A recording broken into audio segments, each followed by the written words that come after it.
Hello friends, we are going to learn in this video about time.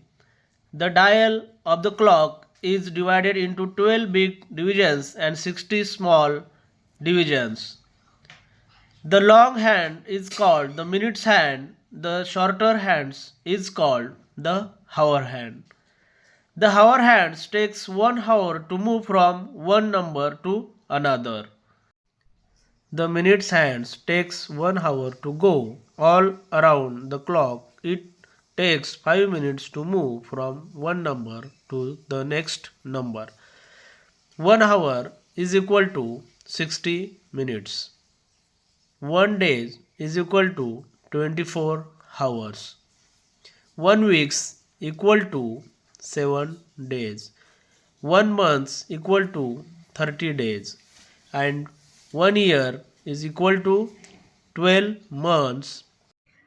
1 year is equal to 365 days and 1 year is equal to 52 weeks.